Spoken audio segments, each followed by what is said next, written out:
Selamat malam dan selamat datang di Dewan Pandit Indonesia. Bersama host calon nominasi JMTV Award 2026 Abra Rizky dan 3 nominator JMTV Award 2025 Sabto Haryo Rajasa, Haris Pardede dan Rizal Pahlavi. Wah, untung ditolong gua rame-rame gini di WWE. Aman ya, aman jadinya. Selalu kebuka deg-degan, terus deg-degan. Mainkan. Gimana semua kabarnya? Selamat Natal sebelumnya buat Mantap. Bang Harpa, Mas Haryo dan keluarga. Thank you, Iya. terima kasih. Kalau Rizal mah kagak Natal, Rizal. Meramaikan aja. Meramaikan aja. Bajunya flamboyan banget, Mas. Sesuai, Iya, sesuai. iya, Bangsa flamboyan ini. bunga-bunga.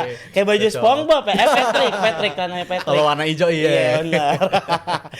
Oke. Kayak gitu kalau bingung jawabnya oke. Gitu caranya. Iya, benar. Malam ini kita buka DPI dari kabar Timnas Indonesia. Liga-liga lagi pada libur, tapi pergerakan bukan transfer ini mah kursi kosong ya. Kursi kosong yang bakal diisi. Ada nama John Hartman. Berarti apa sih John Hartman ya? Hartman. Benar, Englishman Hartman. benar, ini. Orang Inggris nih. Kita kan kenal orang Inggris nggak punya filosofi sih menurut gue ya. Wih, Dari gila. benar nggak? Benar. Sebutin. Iya. Menurut gua siapa? Roy Hudson, Iya. Mark Hughes, Steven Gerrard. Steven Gerrard, Lampard yang baru, McLaren. McLaren. Jack Wilshere yang baru juga diserang sama fans Luton. Iya bener lagi. Dari STY ke Kluivert demi pendekatan permainan menyerang. Terus ke John Hartman orang Inggris. Menurut gua nggak masuk akal. Menurut gua. Tapi Boleh. menurut Mas Haryo dulu deh. Udah ke Bang Harpa. Menurut Mas Haryo dulu deh. Kalau menurut Mas Haryo gimana Mas Haryo? Ya, ya terus terang kan dia termasuk nama outsider ya. Kalau Iya. kalau bisa dibilang dari sekian nama yang sempat rame kan. Iya. Orang nyebut Timur Kapatse lah, orang nyebut Giovanni Van Bronckhorst, lalu ada Johnny Heitinga, pemain-pemain yang atau pelatih yang darahnya Belanda ya. Iya. Karena kan kita pikir bakal balik lagi sama tim Belanda nih. Iya. Karena kan majority pemain kita Belanda gitu. Tapi kan sebetulnya kalau kita lihat mau pelatihnya dari manapun kayaknya udah nggak ngaruh dah ya. Iya. Mau bahasa sama kayak mau bahasa kagak, terbukti Benar. bahasa sama mainnya nggak sama tuh. Iya. Ternyata lebih bagus main sama yang bahasanya beda gitu Benar. kan. Tapi ya Hartman kalau kita lihat dari sisi apa yang bisa kita ulik kan kayaknya nggak banyak juga ya. Kita kan ngelihat dia tuh mungkin dari cuplikan-cuplikan, Iya. dari literasi kita ngelihat akhirnya kita mencoba mendalami ini sosok siapa sih gitu kan. Iya. Cuma kalau kita lihat tarik garis merahnya, ini kan pelatih yang bisa ngebangun sebuah squad. Iya. Pelatih yang walaupun outsider dari sisi wilayah, kan dia bukan main di Eropa gitu kan. Sementara Iya. dia orang Inggris gitu. Iya. Tapi dia justru di Selandia Baru dulu, lalu ke Kanada, satu di Oceania, satu di CONCACAF. Tapi ternyata dia bisa memberikan impact yang cukup signifikan bagi negara-negara yang dia pegang gitu. New Zealand cukup bagus dipegang dia, Kanada apalagi 2 kali menjadi peraih medali perunggu di Olimpiade. Itu kan bukan teritori yang sebetulnya historical bagus buat Kanada gitu kan. Kita bicara negara-negara sepak bola kan sebetulnya Kanada nggak masuk di situ gitu. Iya. Tapi ternyata di bawah dia oke gitu kan, timnas putri Kanada, dan ujungnya timnas putra Kanada tuh Iya. bisa lolos ke Piala Dunia ya, walaupun dari sisi permainan kan kita ngelihat biasa-biasa aja ya, tapi Iya. kan untuk lolos sebagai salah satu wakil CONCACAF ya tetap harus kita acungi jempol gitu. Makanya kan saat kita berdebat ya siapa pelatih yang layak, gue selalu bilang bare minimumnya adalah pernah lolosin sebuah negara di Piala Dunia gitu, Iya. ataupun pernah membela sebuah negara di Piala Dunia. Ini udah masuk nih Iya. kriteria Membela apa dia. membesut? Pernah membesut dan juga memimpin sebuah negara di Piala Dunia. Meloloskan dan memimpin itu faktor yang paling nggak harus ada menurut gua kan seperti itu. Nah, ini udah dipunyain sama Hartman gitu. Akan lebih baik lagi kalau dia mengerti kawasan, tapi kebukti bahwa dia bukan di kawasannya dia, tapi dia bisa gitu membawa sebuah negara tampil oke gitu. Nah, kita kan butuh pelatih yang bisa melakukan itu, Iya. bisa ngebangun sebuah tim walaupun sempat dibangun lah kalau kita bilang istilahnya dari STY kan sebenarnya udah ngebangun tim nih. Tapi kemarin sempat mencoba bermain sedikit berbeda tapi ternyata nggak cocok dengan permainan kita. Ya semoga bisa diterusin lagi nih apa yang sudah menjadi sisi positif yang dibangun oleh STY, terutama dari sisi fisik, dari disiplin. Itu kan karakter tim-tim yang dia pegang seperti itu tuh. Fisiknya bagus, disiplinnya bagus. Nah, coba dengan dicampur dengan kualitas pemain-pemain kita yang sudah ada. Kalau kita bicara kualitas kan sebetulnya gak jelek-jelek banget lah, tim kita punya capacity lah untuk bisa tampil naik level di level Asia lah paling nggak. Nah itu kan harapannya Hartman datang bisa melakukan itu, dan gue cukup menunggu, sebetulnya gue lebih menunggu kehadiran dia dibanding ketika gue menunggu kehadiran Kluivert gitu. Gue sejujurnya seperti itu, karena kan kita kan udah bicarakan kan CV-nya Kluivert kayaknya nggak pas nih ya untuk melatih timnas. Nah ini Hartman lebih cocok untuk melatih timnas menurut gue itu, at least on paper seperti itu bro. Tapi ngomongin garis merah nih, gue mau nanya Bang Harpa. Kalau dari Hartman orang Inggris ke New Zealand jelas sama-sama turunan orang Inggris ke New Zealand. Oke. Tapi Awal karir dia ya. iya awal karirnya dan dia secara dia kan berkembangnya di timnas cewek gitu Bang Harpa. Dan cowok juga. Iya, Cewek. mengawali karir, mengawali Oh, karir iya. iya. Tapi apa sih Bang Harpa kira-kira hubungannya sama timnas kita yang kira-kira yang Mas Aryo tadi kasih gambaran, ini bisa nih dia ngangkat timnas kita yang belakangan bikin kita, aduh udah males nonton timnas. Oke. Lu langsung gas gigi 5 bro. Iya. Ini kan lagi aura libur gitu. Iya. Sapa dulu yang lagi mungkin liburan di Iya. Puncak, di Bandung, di Batu, di Malang, lagi Takut di yang ada di Bali. pala hilang Bang, Itu mumpung ada di dong. kepala, jadi lempar dulu. Mereka pasti senang. Wah lagi liburan nonton gini disapa tuh Iya. senang Bang. Gitu. Holidays. Ya, gue mulai dari mana ya soal pelatih ini? Memang tergantung dari mana sudut pandang kita melihat calon pelatih ini. Ada barrier minimum, ya. Artinya tadi kayak Mas Aryo bilang, technical analisanya ada ya, minimal pernah bawa tim lolos Piala Dunia atau pernah nanganin timnas, kira-kira seperti itulah. Kemudian kalau dibilang jujur ya, dulu gue salah satu orang yang mengusung harus ngerti sepak bola kawasan, itu bagus. Tapi sebenarnya nggak ada penilaian mutlak juga sih milih pelatih itu ya. Karena contoh aja deh, dulu kita punya pelatih Anatoly Polosin tahun 91 yang bawa juara Indonesia ke SEA Games. Itu kagak tahu lagi. Terus juga enggak tahu aja.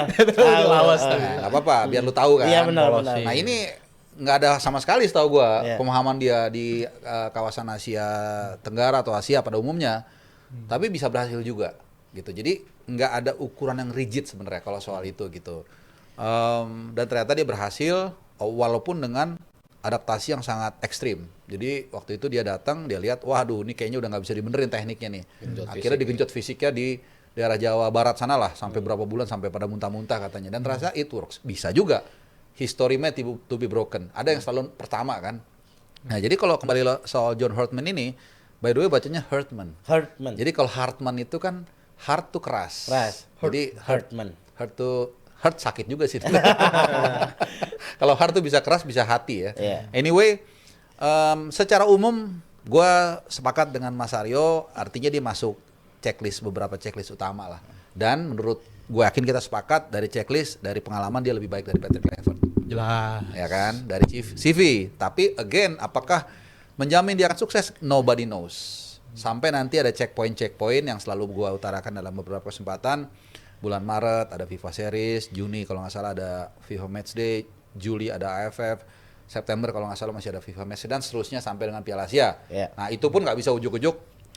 Gua netral ya, nggak bisa ujuk-ujuk. Begitu Maret kalah, Herman out gitu Yeah. kan, udah ada yang latihan katanya tuh, Herman out. Akhir tahun di sana. Nggak bisa juga gitu. Kita lihat perkembangannya. Ya Sintayong juga dulu awal-awal juga shaky juga kan, pelan-pelan butuh waktu juga gitu. Cuman yang bisa kita nilai adalah ada perubahan nggak cara permainannya, semangatnya, kekompakannya, itu kan bisa kita lihat dari cara mereka bermain. Nanti dalam beberapa checkpoint itu kita akan lihat progresnya. Kalau kayak saham tuh naik, walaupun agak ada mungkin ini dikit tapi naik terus. Ya, kalau kita bandingin ke Sintayong deh, kan dia juga awal-awal juga terseok-seok, sempat kalah, naik dikit, lama-lama bagus. Gak signifikan, yang penting progres naik Progresnya terus. ada Oke. gitu.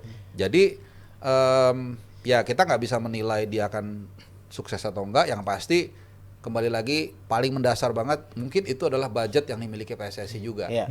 Gitu. Karena dalam beberapa kesempatan gue bilang Gue ditanya, Bung, kira-kira gimana Bung, Mourinho cocok gak? Duitnya nggak cocok, Nggak Bung. mungkin, Kita nggak kalau mungkin. mau mah, kalau perlu Zidane kita datengin Benar, kan. benar. Zidane juga nganggur ya. Makanya dari jauh-jauh hari gue sempat ditanya, kira-kira siapa pelatihnya ya? Giovanni mungkin. Giovanni gue pikir semua mungkin kita tertarik ya, seksi Iya, gitu. benar, Giovanni ada keturunan Malukunya juga dan sebagainya. Tapi kan dia lagi-lagi kocek sama dia masih ngelatih timnya mereka berdua Iya, kan. Liverpool. Asistennya, Asisten. gimana coba? Kan realistis. Sangon lagi. Nah, jadi ke situ dan gue jujur mengapresiasi gue masih ingat di konferensi pers itu Alexander Zverev ditanya, apakah nanti pelatihnya dari Belanda? Kita udah langsung mikir mungkin Suzon kan, wah jangan-jangan lu orang Belanda. Ternyata Berarti rekomendasi nih ya, Bang. memang iya. hasil Kan rekomendasi, hasil oke. rekomendasi dari Zverev berdasarkan spek yang dikasih PSSI. Iya. Kira-kira kita kayak tadi mungkin ya PSSI bilang, gue mau dong yang udah pernah bersurat negara, Iya. gue mau dong yang kira-kira umurnya sekian. Nah Zverev kan punya database, punya pengalaman, tahu technical, dikasih lah tuh 5 nama kalau nggak salah.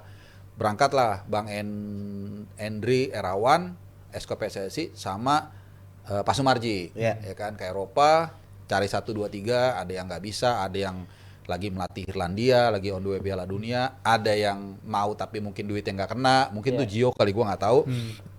Lahirlah muncullah nama si John Hortman ini yang dalam waktu beberapa hari kelihatannya akan diumumkan dan ya kalau gue sih jujur nggak bisa bilang apakah ada yang nanya juga apakah ini jawaban, ya belum Iya. tahu juga gitu. Cuman dari CV sekali lagi nih sebenarnya oke lah masuk. Nih Jal, dari Yoi. dua-duanya nih positif Jal. Yoi. Apa ada ujungnya? Ini mah sesuai budget. Iya, intinya Iya, itu. sesuai budget. Tapi kalau lu Jal ngelihatnya, kalau gua nih ngelihatnya, kalau lihat dari STY ke Kluivert dan akhirnya ke Hartman, Iya. gua berarti proses-proses yang udah dijalani sebelumnya, di budgetnya ada segini, hilang dong semua proses itu, dimulai dari awal, ya kayak kita aja. biasanya. Bisa aja begitu, tapi menurut gue secara CV Hartman udah menunjukkan dia bisa menangani hal itu kalau menurut gue. Karena di U3 dia bisa menangani tim, integrasiin ke senior dia bisa, dan itu menurut gue kalau untuk memantau 2030 kita harus pakai cara seperti itu. Dan Hartman nih kalau sampai deal nanti headline-nya udah kebayang nih, Englishman in Jakarta nih judulnya nih. Cocok nih menurut gue. Jadi kayak lagu kan New York, ini di Jakarta nih. Jadi Sting. Iya, jadi Hartman ini gue rasa dari segi profil juga bagus, dan tadi gue sore sempat ngulik-ngulik dari para pemain, testimoni para pemain Kanada ya. Jadi mereka kesamaannya dengan kita di periode menuju 2022 ketika mereka mutus rantaian gak pernah lolos Piala Dunia, Ya. itu mereka juga pakai jalur pakai diaspora. Yang mana kayak pemain Jonathan David itu juga keturunan dari Haiti, habis itu pemain-pemain kayak Alphonso Davies juga dari Alphonso Davies. Liberia, itu biasanya dikaitkan dan akhirnya diintegrasikan ke sepak bola identitasnya Kanada. Jadi Iya. kalau kesamaannya Kanada dengan kita di periodenya Hartman, menurut gue itu integrasi pemain-pemain diaspora supaya nyatu ke pemain-pemain kita. Dan ada Junior Hoilett juga yang pernah main di Premier League, dia pernah kasih testimoni yang terkuat dari Hartman itu adalah brotherhood-nya, yang Iya. mana dia menuntut para pemainnya tuh saling support, bahkan kalau perlu posting. Bahkan kalau misalkan lu pemain Arsenal, gue pemain Liverpool, Iya. kita rival ya, kalau lu juara lu posting, lu selamatin. Oh, Itu gitu. yang salah satu paling kuat dari Hartman, dia menuntut brotherhood, dan itu yang nganter mereka katanya lolos ke Piala Dunia. Anak 2022. motoran gitu ya berarti. Ya, berani lu. Motor gede dong, gitu. Ditatar dulu kalau mau masuk berarti. Iya. Digampar.